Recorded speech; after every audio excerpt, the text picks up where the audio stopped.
Alright, good day everyone. Welcome to this exciting episode of our YouTube lessons. The analogous here.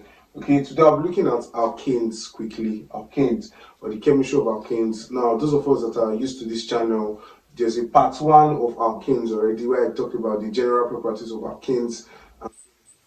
So in today's video, I'm going to look at the preparations and reactions of alkanes.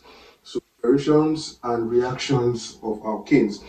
That's what we're looking at today in today's video. Now, I would like you to take 30 seconds. If you are just new to this channel, take 30 seconds to like this video and subscribe to this video before we proceed.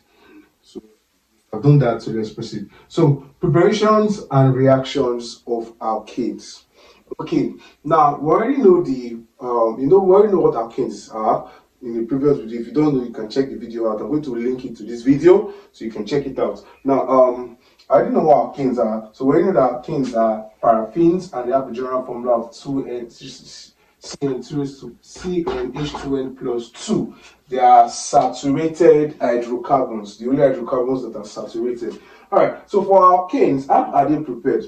Alkanes are paraffins, they have partial affinity, so they are quite stable in the laboratory. They are quite stable compound in the laboratory, and they are highly flammable substances. They're highly flammable substances because of their, especially the lower members that are first four members, which are gases, are highly flammable. They are used to produce natural gas. They are the major components of natural gas, petroleum gases, and so on and so forth. So how are they prepared? So when you prepare them, you also have to store them, especially in steel cylinders. I've seen cooking gas, domestic cooking gas is stored in pressurized cylinder. It's actually there are mixture of alkanes that is in domestic cylinders, okay, for domestic cooking. So the alkanes are usually butane and propane. Butane and propane. Now, how do you prepare these alkanes before you store them? Now, alkanes are prepared in various ways. Now, I'm going to say a quite number of some today. So I'm going to look at the very common ones we call from sodium alkanoate. Okay, this is the first one. This is a decarboxylation reaction from sodium alkanoate. I'm going to look at from Grignard reagents. From Grignard reagents. Okay, I'm going to look at Grignard reagents. From what reagents? Okay, alkanes can be prepared from what reagents? Alkanes can be prepared from Grignard reagents. Alkanes can be prepared from corpse electrolysis. Corpse electrolysis. Corpse electrolysis. Okay, from aluminium carbide. From aluminium carbide. From aluminium carbide. Okay, sodium alkanoate, Grignard reagent, what reagent, corpse electrolysis, aluminium carbide. Okay, there are so more ways to prepare alkanes. So let's treat this and I will add more to it. Now quickly, from sodium ethanoate. Now the first one from sodium ethanoate or for sodium alkanoate. Now salt of carboxylic acid, RCOOH. Alright, this is a carboxylic acid. Now, when it is replaced with sodium, maybe due to reactions, you react it with sodium and you get RCOONA plus H plus. Okay, this is sort of an alkanoate. Now, when sodium alkanoate salt or potassium alkanoate salt, but basically sodium, is acted upon by soda lime. So soda lime is NaOH in quicklime. So caustic soda emission of caustic soda and quicklime. When you add sodium alkanoate on soda lime, the reaction that will occur there is called decarboxylation. So the reaction that occurs there is decarboxylation. So decarboxylation simply means the removal of CO2. So CO2 will be removed from this compound. So what do we have at the end of the day? We are going to have ROCOO. Now, pardon me. I'm going to remove CO2. So when we remove CO2 at the end of the day, you're going to have ROH plus Na2CO3. So it's like simply removing CO2 from this compound.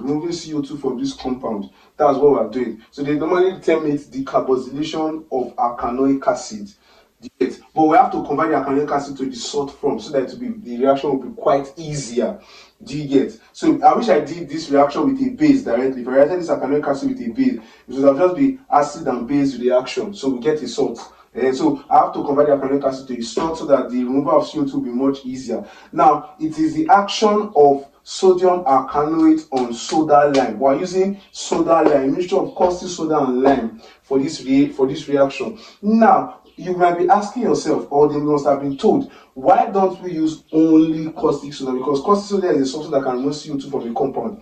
Why are we not using just caustic soda? Why are we using a mixture of caustic soda and quicklime? Now, the reason why we use caustic soda and quicklime or a mixture of soda and lime in this reaction is because caustic soda itself is deliquescent. Do you get? It's deliquescent. So during the reaction, it could absorb other substances.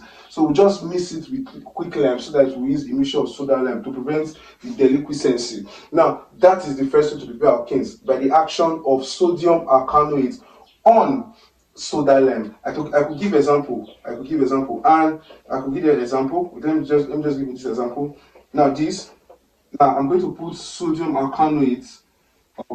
This is sodium acetate or sodium ethanoate on soda lime. So what am I going to have? I'm going to have CH3H plus Na2CO3, and CH3H is CH4, which is methane.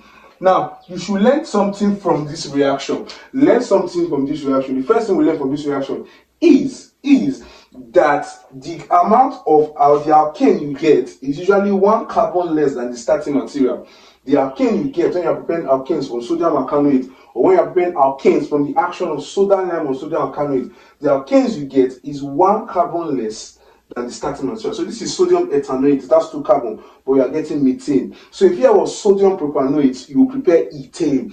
If here was sodium butanoate, you prepare propane. Watch the first videos, you know how to name these alkanes. Watch the video before this, the alkane one. So this is the second part of alkane. Now, that's the first way to prepare alkanes. And I believe that is clear, very, very clear. Now, the next way to prepare alkanes today is going to be, the second way to prepare alkanes is going to be from Grignard reagent. So the action of Grignard reagent on water under acidic condition will produce alkane. Action of Grignard reagent on water under acidic condition will produce alkanes. What is Grignard's reagent? Now, Grignard reagent, please watch this. Grignard reagent is actually, an alkyl magnesium halide. So when a compound contains an alkyl group, magnesium, and an halogen, the compound we have is called a Grignard reagent. They are called alkyl magnesium halide. They are organometallic compounds, unique organometallic compounds used to prepare various hydrocarbons and organic compounds in chemistry. Very, very unique, the Grignard reagent. I can use Grignard reagent to produce a handful of compounds, so many compounds, so many, including alcohols, carboxylic acids, aldehydes, and so on and so forth. So Grignard reagent is very, very, very important. Very important. Now, I said Grignard reagent, the action of Grignard reagent on water in acidic condition, in case of an acid, dilute acid, I'm going to get alkane. So what happens is that in Grignard reagent, to just be sure, now the alkyl group you have, you just add hydrogen to it. By now, you should know that alkyl plus hydrogen is alkane. Please don't forget this. We have an alkyl group, addition of hydrogen is an alkane. For instance, alkyl is CnH2n plus 1. Now add an extra hydrogen, it makes it CnH2n plus 2. So that becomes an alkane, CnH2n plus 2. Do you get? So this is alkane, alkyl group, add hydrogen to it, you have what's it called, alkane. So what happened, the mechanism, simple here is, if I can quickly explain the mechanism, I'll do that, but let me just show you the product. The product is the alkyl group, add hydrogen to it, and you have the alkane. Then the byproduct from Grignard reaction, most of them is usually a basic salt. So you salt with OH. So the basic product is usually MgOH, or the byproduct from Grignard reactions, usually MgOH, then the halogen. Magnesium hydroxide, the halogen. So it's usually a basic salt. So let me show you what happened. So what happened was simple. CH3 minus and MgCl, the Grignard reagent splitted in the presence of water. So you have this and this. Okay, then water on the other hand splitted into H plus and water, OH. So why is it splitting like this? Because the organometal, the metal is more electropositive than carbon. So carbon will take a negative charge. So the metal will take positive charge. That's why it's splitting like that. So now they will exchange. You get just exchange of radicals. So a simple exchange of radicals. And what do I have at the end of the day? I'm going to have CH3 taking H. Do you get? That makes it CH4 plus what do I have at the end of the day? I have MgCl. Then what's now? OH. So that's what happens in Grignard reagent. They just exchange radicals. So this takes this and this takes this. So that's why I have that product as so. And CH3H is CH4. CH3H is what? CH4. CH3H is CH4. So that's that. So I could do another one. Let me just be sure. So I have CH3, CH2. I have magnesium bromide. So the name of this Grignard reagent is ethyl magnesium bromide. This one was methyl magnesium bromide. I got methane. Ethyl magnesium bromide, I'll get ethane. So action of water on it. If I had water on it in the presence of an acid. So what do I have at the end of the day? I'm going to have CH3, CH2H. Do you get? Plus MgOH, Br. So if you join it together, this is CH3. CH3, you get, and that is ethane. You get. So that's how you prepare alkanes from Grignard's reagent. That's how you prepare alkanes from Grignard's reagent. Okay, I haven't known that the third way to prepare alkanes is from what reaction? So from what reaction? From what reaction? Okay, what is what reaction? What reaction is the action? What reaction is the action of an alkyl halide? Action of an alkyl halide on sodium in dry ether. So dry ether is like a medium for the reaction. Action of alkyl halide on sodium in dry ether, that reaction is what we call Wurtz reaction. That is what we call the Wurtz reaction. So quickly, I'm going to establish that very, very fast. I'm going to establish very fast. Now I have an alkyl halide. So alkyl halide is just having an alkyl group and extra halogen. Okay, and I'm going to react it with sodium. Action of alkyl halide on sodium in dry ether. So I'm going to make sure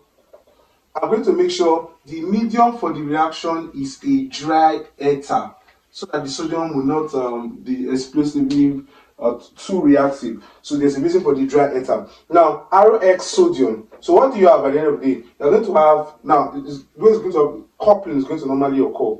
This reaction is what we call coupling reaction, because we have two alkyl groups coupling up. Do you get? So that's the mechanism basically. So this, so simple. What happens is that arrow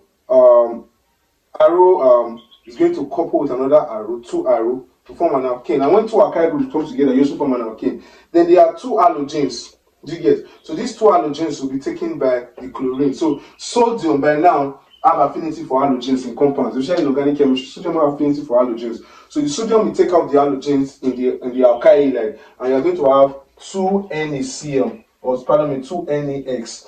X could be chlorine, X could be bromine, X could be iodine, halogens. So in organic chemistry, X stands for halogens. So these are the reaction look like. This is Wurtz reaction. So let me use a typical example to show you. Now remember, it's coupling. Why is it coupling? Because two alkyl groups are going to couple together to form an alkane. So Wurtz reaction is a coupling reaction. COUPLING.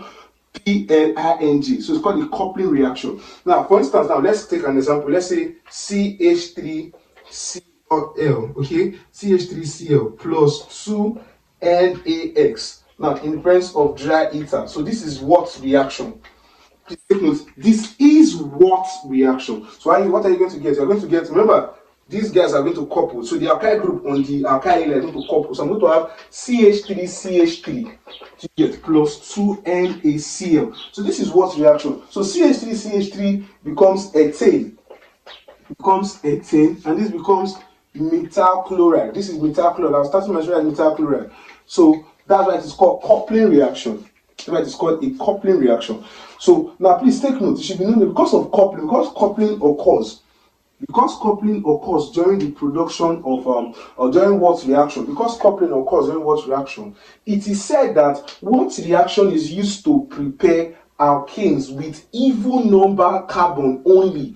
What reaction will be used, and it is used to prepare alkanes with even number carbon only. Alkanes with 2 carbon, alkanes with 4 carbon, alkanes with 6 carbon. You don't produce alkanes with all number of carbon with what reaction? Why? Because there will be coupling. Because there will be coupling. Yes, so that is for what reaction. Now the next one that also involves coupling is Cobb's electrolysis. Cobb's electrolysis. Cobb's electrolysis. The next way to prepare alkane is Cobb's electrolysis. A man known as Cobb in the middle 19th century carried out an electrolytic method to prepare alkanes. Do you get? To prepare alkanes. During Cobb's electrolysis, he found out that the electrolysis of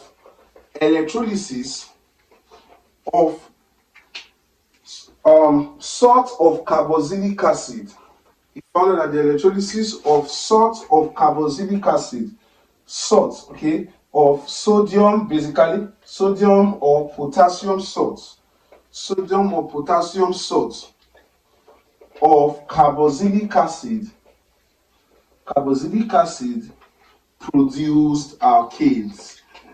Okay, so it means that Cobb's electrolysis is the electrolysis of sodium or potassium salt of carboxylic acid, sodium or potassium salt of carboxylic acid, and the alkanes are usually obtained at the anode. Now, quickly, let me just break it down. Now, this is you already know that this is a sort of carboxylic acid. Do you get? Okay, this is sodium alkanoate, pardon, potassium alkanoate, but if I make it Na, it becomes sodium alkanoate. So sodium alkanoate on electrolysis, according to Cobb's, I'm going to have RCOO minus plus Na plus. Now, Na goes for competition at the cathode, while this alkanoate ion migrates to the anode. That's why I say the alkane is gotten at the anode. So at the anode, what occurs at the anode is that RCOO minus is going to further decompose 2 of it, 2. So I'm going to have 2 of it, further decompose to arrow to arrow. It's going to also couple. It's a coupling reaction plus 2CO2. Yeah, because at the anode you are going to gain electron, while at the cathode is going to lose. Because at the anode you are going to lose electron. Pardon me, you're going to lose this minus, this 2 minus is going to lose it. While at the cathode is going to gain the electron back. So, but that's that for that. So, but this is what happens in Cobb's electrolysis. This is what happens in Cobb's electrolysis. I will use an example I will carry out an example now. Do you get? It's coupling reaction. Now it should be noted now quickly if I do an example or carry out an example. It should be noted that for Cobb's electrolysis, coupling also occurs just like Watt's reaction. Now that means Cobb's electrolysis is also used basically or majorly to prepare alkanes with even number carbon. But for Cobb's electrolysis, I can still prepare alkanes with odd number carbon. What I'll be doing is what they call cross coupling. So I'll be carrying out what they call cross coupling. Now what do I mean? Is I'll be carrying out electrolysis of 2 different alkanoic acid, one of 2 carbon, one of 3 carbon. Do you get? So I'm carrying out electrolysis of alkanoic salts of different number of carbon. Do you get? So that's cross coupling. That's for Cobb's electrolysis. But Cobb's electrolysis is mainly used to prepare alkanes with even number carbon. But can I also prepare alkanes with odd number carbon? Yes. What will I be doing? Cross coupling. Where the alkyl groups that are coupling will be different number of different number of carbon. So let me carry out an example. Now let me carry out an example of Cobb's electrolysis. Let's carry out the electrolysis of sodium ethanoate.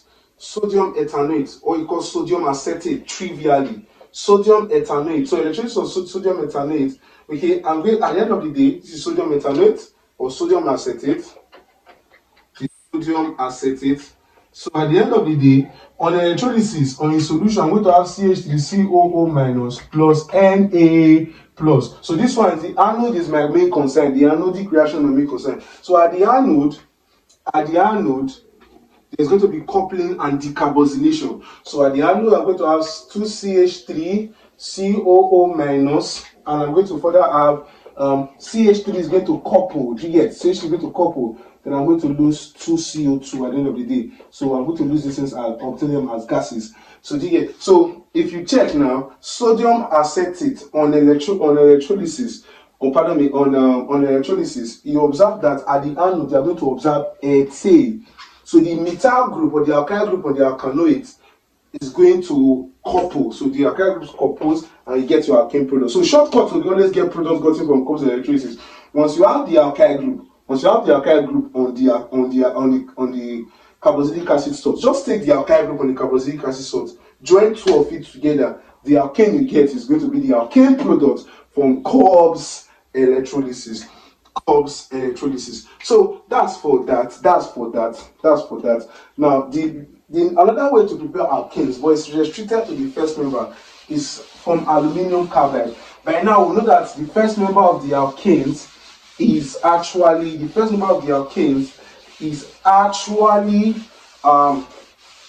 methane.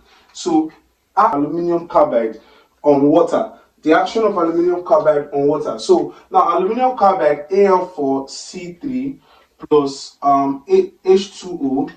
I'm going to get CH4 plus what's it called now? Aluminium hydroxide. Now it should be noted that this method to prepare alkane is restricted to only methane. So this method is only used to prepare the first member of the alkane. And the first member of the alkane, if you watch the previous video, is methane. Do you get? It's methane. So the action of aluminium carbide on water. So what do you have at the end of the day? So I think if I balance this reaction, here should be 12, here should be 3, and here should be 4, and it is balanced. Do you get? It is balanced like that. Aluminium 4, so that it is balanced. So the reaction of aluminium carbide on water will give us alkanes. Like this, which alkane represents methane. This is to prepare methane. It's a method used to prepare methane. Action of aluminium carbide on water. Now, other ways to prepare alkanes I did right there. I'll say just two more ways to prepare alkanes. Two more ways. Now, the first one is reduction. They are both reduction reactions. But the first one is reduction of alkyl halide. Okay, reduction of alkyl halide. If an alkyl halide ROX, you know alkyl halide was used in what reaction? If an alkyl halide ROX is acted upon by a reducing agent such as LiAlH4, not hydrogen catalyst to this reducing agent, I'm going to get an alkane. So this reducing agent produces hydrogen. This guy, I'm going to get an alkane. Remember, RH is alkane plus HCl as byproducts. I don't care about the byproducts. Now, I could also use other reducing agents such as CH3, CH2, Cl, such as NaBH4. Just that NaBH4 is selective. This reducing agent is selective, unlike LiA, so it's selective. So other reducing agent I can use aside NaBH4 include zinc in alkanoic acid. So if I place zinc in alkanoic acid on this alkyl halide, I'm going to get an alkane CH3CH2H, which will be CH3. Do you get? Plus basically what HCl. We don't care about the byproduct. So reduction of alkyl halide will give us alkane. So if you reduce ethyl chloride, you get ethane. If you reduce methyl chloride, you get methane, and so on and so forth. Another reduction you can use to prepare alkanes is reduction of alkenes and alkynes, unsaturated hydrocarbons. Reduction of alkenes and alkynes. What I mean reduction of alkenes and alkynes? Reduction simply means addition of hydrogen. LiAlH4 cannot be used to reduce double bonds, carbon to carbon double bonds. So what do I mean? So for instance, if I have CH2 double bond CH2, there's a carbon to carbon double bond. So I'm to add hydrogen to it. If I add hydrogen to it, you know that one hydrogen will come here, another hydrogen will come here. That's addition reaction, what we call hydrogenation. So I'm going to have so there are two hydrogens here. One of the hydrogen comes here, one of the hydrogen comes here. So I'm going to have CH3, CH3. Do you get CH3? I'll get an alkane. But this reducing agent is not used to reduce carbon to carbon double bonds. Sometimes you can use this, but this one is not used to reduce carbon to carbon double bond. LiAlH4 is not used to reduce carbon to carbon double bond. So in this kind of reaction, the most thing we use is hydrogen in nickel catalyst, or use hydrogen hydrogen in palladium catalyst. So your textbook will likely write it like, okay, they might actually put it like this for you. I likely put it like this for you. So let's see, for instance, now you have CH3, CH, double bond, CH2. So they'll likely put it like this for you. Hydrogen in nickel or palladium. So at the end of the day, straight, you are going to get CH3. You have one hydrogen here and another hydrogen here. Also, it should be noted that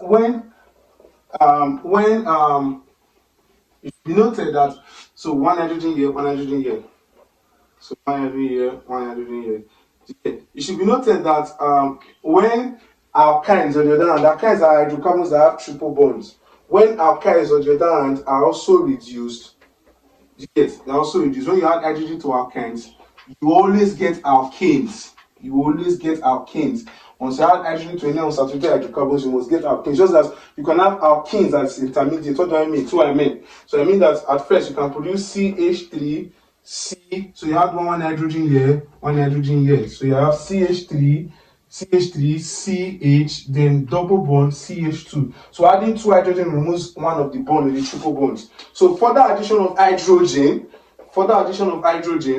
you get on completion of the reaction, I'm going to have CH3, what's it called now? Hydrogen will be added here, hydrogen will be added there, CH3, CH2, single bond CH3. So this is an alkane. So addition reaction or reduction of any unsaturated hydrocarbon using nickel catalyst in hydrogen or palladium catalyst in hydrogen must produce UO or must give us alkanes. You get, must produce alkanes. So those are the ways to prepare alkanes. So let's now look at the reactions of alkanes. The reactions of alkanes. Okay, the reactions of alkanes. So the first one is, now first, alkanes basically, due to their saturated nature, they undergo two types of reaction, which I will call substitution, and the second one I will say oxidation. Okay, and they are oxidized under certain condition. So it's under oxidation you have reactions like combustion. Do you get? Under oxidation you have reactions like combustion. Now first, for substitution, obviously substitution reaction is a type of reaction where you remove one group from a compound and replace it with another group. Now due to the fact that they are saturated, do you get, they don't undergo addition reactions. You substitute the hydrogen in alkanes. Do you get? So now for substitution reactions that they can undergo, alkanes can undergo some certain substitution reactions. Now they include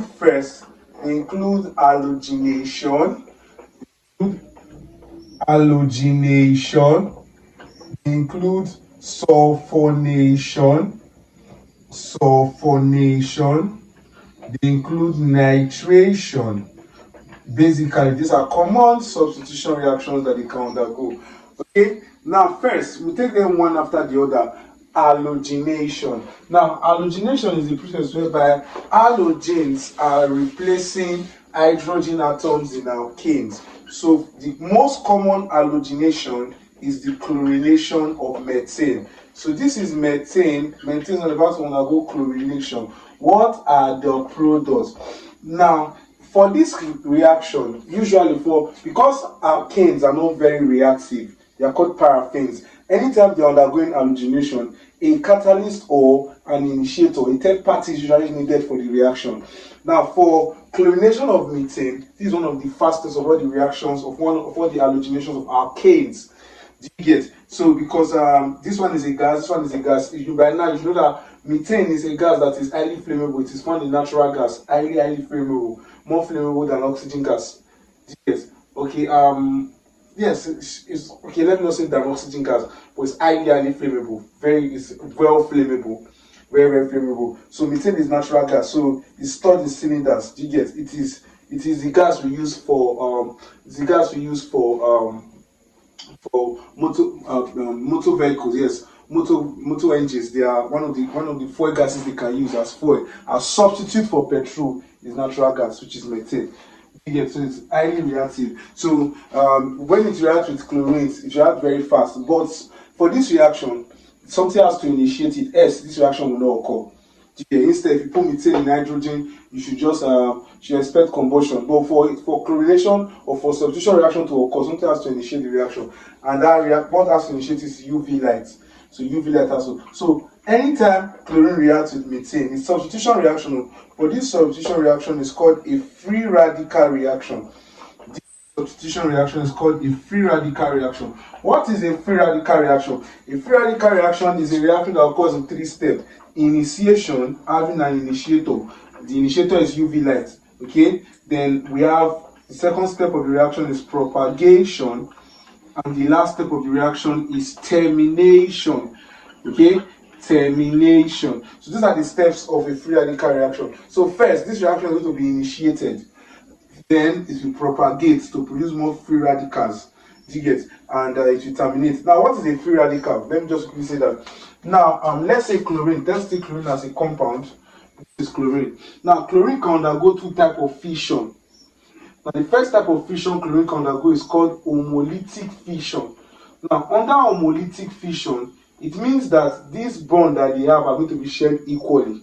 So, because this bond they form between the 2 chlorine atoms is due to 1 electron from here, 1 electron from there. That's why it's called a shared pair of electron, or equivalent bond. Do you get? So this bond now under homolytic fission, the electrons from both bonds are going to be shared equally. So when such a thing occurs, this is called homolytic fission. Under homolytic fission, what you form is called a free radical. Now, the next type of fission it should interest you to know we have in organic chemistry is heterolytic fission. Heterolytic fission. So for heterolytic fission, what happens is that this shared pair of electrons is not shared equally, such that some parts, one of the atom will take more of the electron. You cannot see this for cannot see this for chlorine. You can see this for something like HCl. So such that chlorine is going to take more of the electron because it's more electronegative. Then hydrogen will now be deficient of electron on fission. So this type of fission is called heterolytic fission, where one of the atoms takes more of the electron. So the 2 electrons that were shared here is now on chlorine. That is having a negative sign. So homolytic fission occurs to the chlorine atom and free radicals are produced. That's the initiation state of this reaction. So first, this reaction is first initiated. So how do you initiate this reaction? So you have chlorine, Cl2 on UV light. So it's going to produce chlorine radical.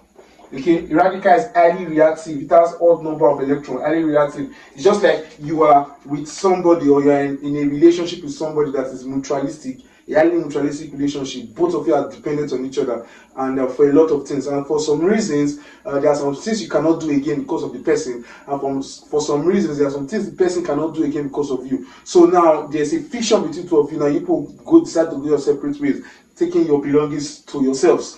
Now what happened is that due to this fission, you're going to share your things, you're going to share your properties. But what will happen is that each of you will be highly reactive. You will be, when I mean highly reactive, each of you that separated or go your different ways will like to look for, we immediately try to find a replacement on how to do these things, especially if these things, your partner in the relationship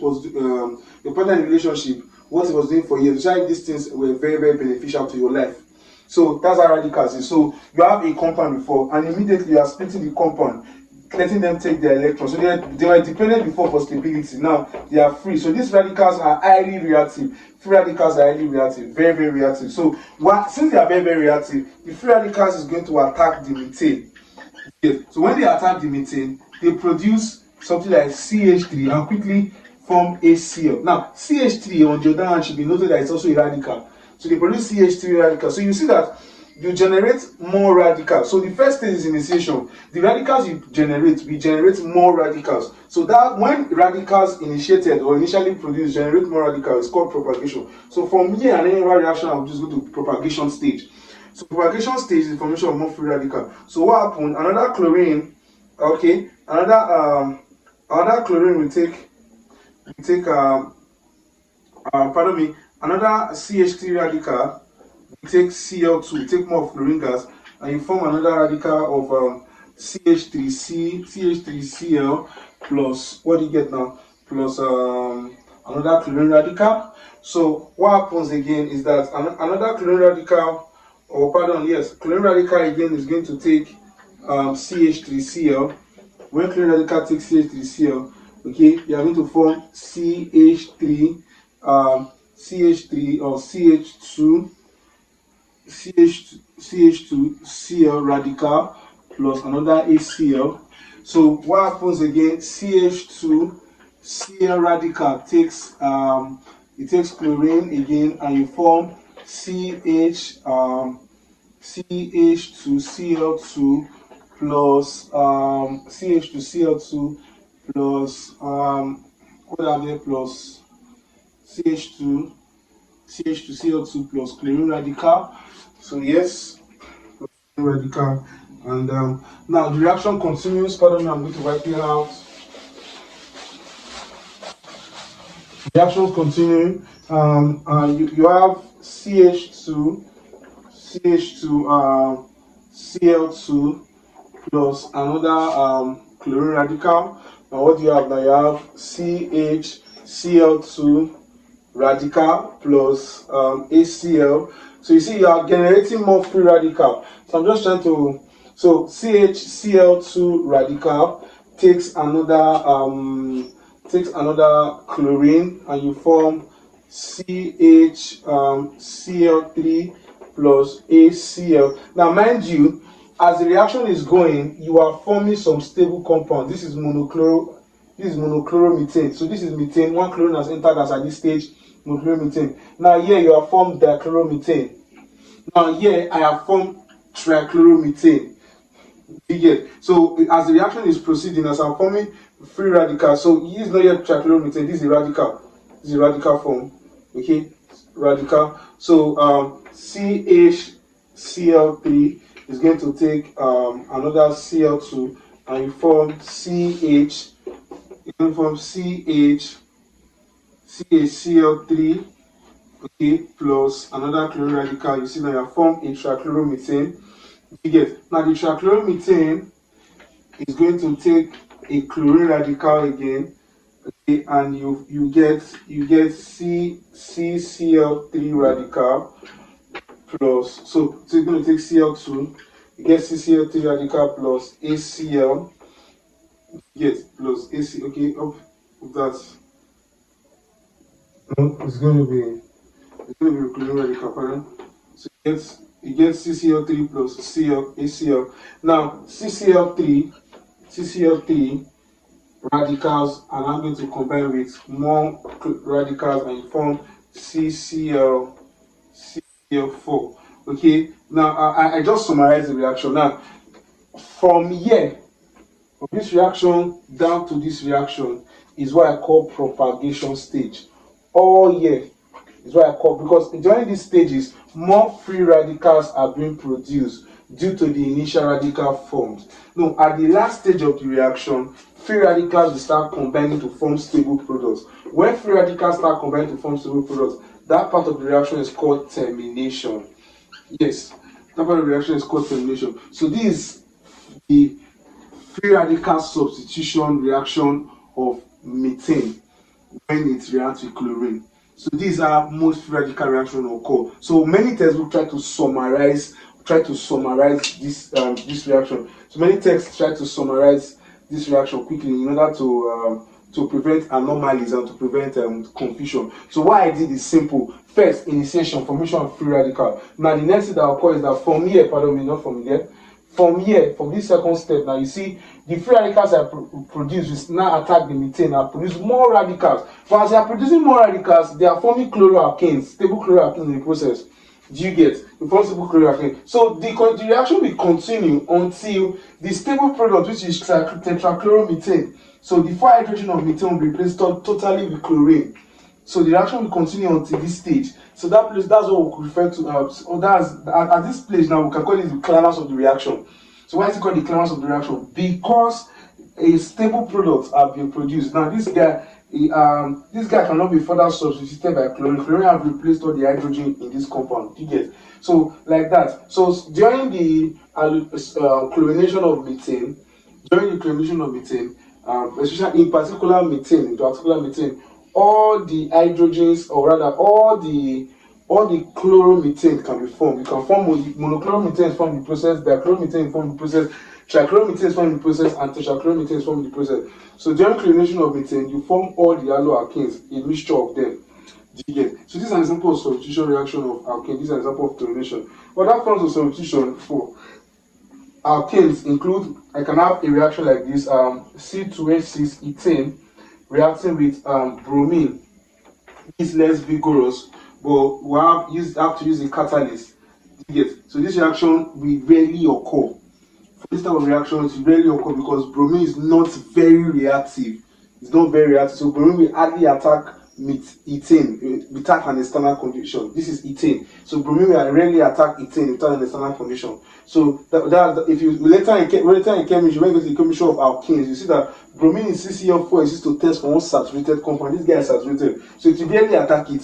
So this reaction might not occur. But in presence of chlorine, if there was chlorine in presence of a very high temperature, if there was chlorine gas in presence of a higher temperature, not room ambient temperature, higher temperature, using a catalyst, there's a tendency that some of the hydrogen can be not. This reaction is not very feasible, but under certain conditions it can occur. Some of the chlorine will replace what's it called? Some of the chlorine will replace the methane. You get? So some chlorine will replace the methane, and you get something like this plus ACl. You get? So you can see this is an example of substitution reaction. So chlorine is replacing hydrogen in methane. You're having, so one of the hydrogen leaves. So that hydrogen goes to replace, and that's substitution. You get? So that's for substitution reaction of alkanes. You get? That's for halogenation. So that's the first substitution. It can occur. So it can occur, but halogenation of alkanes using bromine and iodine really occurs because bromine and iodine are not very, very active. The next type of substitution reaction we look at is sulfonation. The next type of substitution reaction we look at is sulfonation. So sulfonation. Okay, sulfonation. So what sulfonation of alkanes is very, very possible. Now, in this process, when alkanes, it should be noted, when alkanes react with, so this is an alkane, such as methane. When methane reacts with compounds like H2SO4, okay, I will just try to give the product. Now, the product is going to have CH3. Now, see what happens. The H2SO4 undergo autoionization, so you understand what happens. So H2SO4 undergo autoionization. Autoionization is when you react with yourself. One of you react as acid, one of you react as base. Okay, so let's say this one is acting as acid, this one is acting as base. So what do acid do? Acid donates hydrogen according to Brunson and Lowry. They donate proton. So this acid will give this guy a proton, and this acid becomes HSO4 minus, and this base becomes H3SO4 plus, because it has gained proton. So this one, if you are very good in chemistry, this becomes your conjugate base and this becomes your conjugate weighting acid. So conjugate base are formed when acid lose proton, while conjugate acids are formed when base gains proton. As simple as that. So these are two still unstable compounds, highly unstable. So this compound, this particular one, try to explain the mechanism of this reaction. This particular compound will decompose to give us H2O and SO3H plus. H2O and SO3H plus. So now what will happen in this reaction? At the end of this day, in this reaction, what will happen is that the SO3 plus is like a nucleophile. So alkanes undergo nucleophilic substitution. You learned it here first. The type of substitution undergoes by alkane is usually nucleophilic substitution. Okay, they're usually nucleophilic substitution, but rarely electrophilic substitution. Rarely. So this is an electrophile, not a nucleophile, because it's positive like so. This substitution is going to be electrophilic. Now what will happen is that when this is formed, this cannot go and replace one hydrogen in the alkane. So the alkane, the CH4 can give us CH3 and CH3 minus H plus. You get? So this guy will replace the hydrogen. That's the goal of substitution. So what happens? So when this guy goes to replace one of the group in alkane, you are going to, so one of the hydrogen will replace, and it will be replaced by SO3H. Okay, what is the name of this compound? Now this is methane. This is methane, and this is methane sulfonic acid. Methane sulfonic acid. This is very, very important in industries or in detergent industries where we are trying to make detergent, you should know by now that the general formula for detergent is the most detergents are usually alkyl sulfonate, or alkyl benzene sulfonate. These are the common forms of detergent. So you could see this structure. This is an alkyl sulfonic acid. So I can replace the hydrogen with sodium, and I have this. I can replace hydrogen with sodium, and I have this. So this is methane sulfonic acid. So this could be methane sodium sulfonate. So this, you can see, these are the general formulas for detergents, your common detergents. So to make detergents, we need these reactions. This particular reaction is very important in detergent industries. Do you get? So it's very simple. So I will just tell you, anytime alkanes react with H2SO4, just know that SO3H, the electrophile, is going to replace one hydrogen. That's how the reaction works. And the byproduct is going to be water. You get? I'm going to have water. Then that hydrogen that left from here can come back to the H2SO4. Okay, that's what happens. So that, one hydrogen is removed here, you can come back to H2SO4 and you get. So just one H2SO4 is used. Just one of the H2SO4 is used. So you don't want to add more, like add, like scatter this. But this is what result. This is the mechanism. Okay, so I'll just round down so that you don't get confused. So for C2H6 plus H2, so this is an alkane plus H2SO4, as I have said. What is the final reaction? You are going to get C2H5. One hydrogen is replaced with SO3H, then plus H2O. So this is ethane. This is ethyl sulfonic acid or ethane sulfonic acid. You get? So this is as simple as that. This reaction is termed sulfonation. So this is second reaction. This is sulfonation of alkanes. Sulfonation of alkanes. So the next type of reaction I would like to look at is the nitration of alkanes. So you're going to take this down, take this down, take this down. So the nitration of alkanes. Okay, so for nitration of alkanes, very fast, alkanes can undergo nitration when they react with HNO3, but usually in the presence of H2SO4. Usually in the presence of H2SO4. So nitration of alkanes. So first, so I have methane, for instance, reacting with HNO3, but in the presence of H2SO4. In presence of H2SO4. In the presence of H2SO4, what happens here is that in presence of H2SO4, the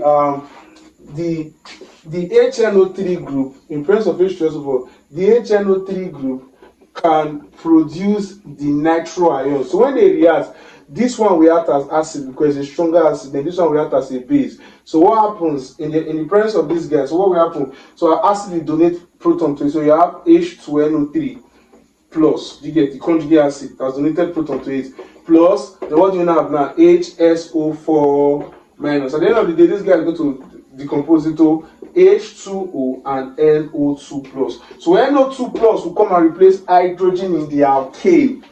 Na2 plus come replace hydrogen in the alkane, and the hydrogen that left here goes back to the HSO4 minus and retains the H2SO4. So the H2SO4 will now be acting like something like a catalyst, but it's not really a hand. So it's just you get. So the H2SO4 will remain unchanged at the end of the reaction because the hydrogen that will be left in the alkane will be taken up by it. And this guy will come back to H2O and NO2. So NO2 replaces the hydrogen that left here. So you now have something like nitromethane. You have nitromethane plus H2O. Here comes your water. Nitromethane plus H2O. So this is what happened during nitration. And it should interest you to know that for nitration of ethane, on the other hand, if ethane should undergo nitration, you are going to form nitroethane. Very good. Your products will be nitroethane. Yes, you also form nitroethane. This is ethane, NO2 group replace hydrogen, nitroethane. Now, you will also form in the process nitromethane. You get. So for higher member alkanes, when you undergo nitration reactions, they also form nitro groups of lower member alkanes on fission of this compound. There's a mechanism to that, but we have to not do that or eat that if we have to prevent the video from getting too long. Okay. So that's how simple it is. One last reaction for alkanes is oxidation. So I've talked about substitution reaction, and that could be that for substitution. One last reaction is oxidation. Now oxidation can be of various types. Now the very peculiar oxidation is combustion.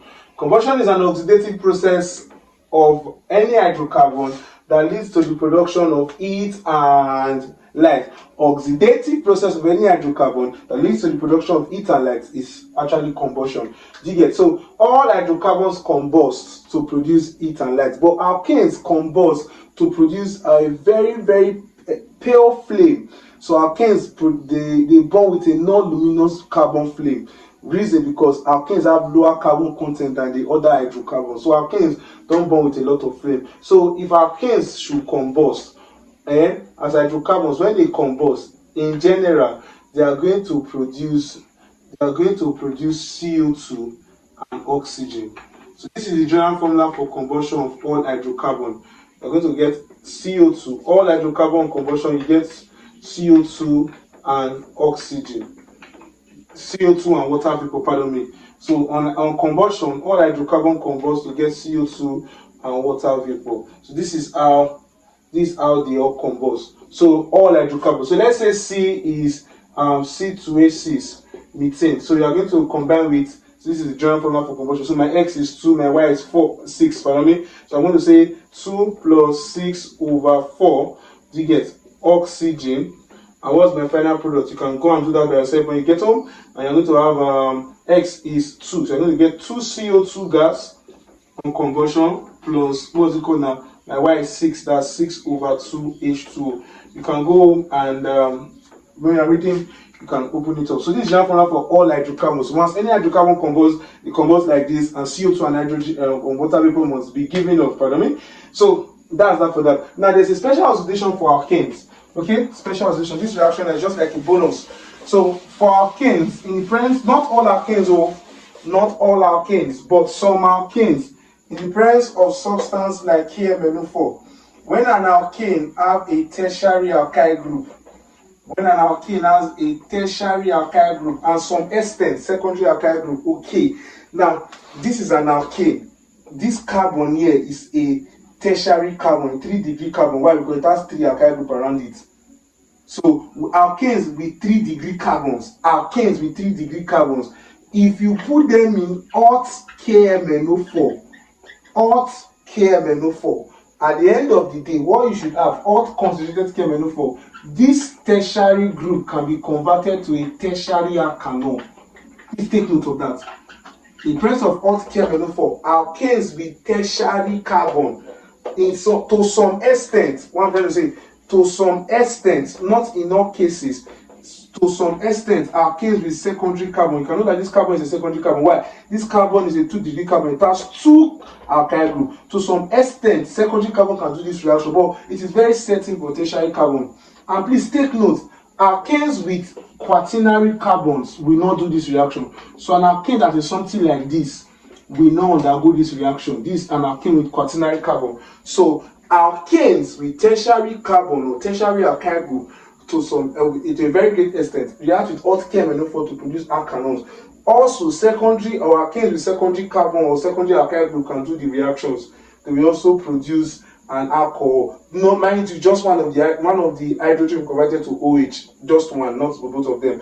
So that's why I mean is that at the end of the reaction, I'm going to get CH3, I'm going to get OH, I'm going to get CH3, I'm going to get H, like this. So this is also an oxidation reaction that can occur for alkanes. So at the end of the day, you see that the reactions of alkanes are very numerous and important to chemistry as a discipline, as it also affects other disciplines. So I would like you to really subscribe to this channel if the video was helpful to you. But the next video, it's a by remain the analogous. Have a nice day.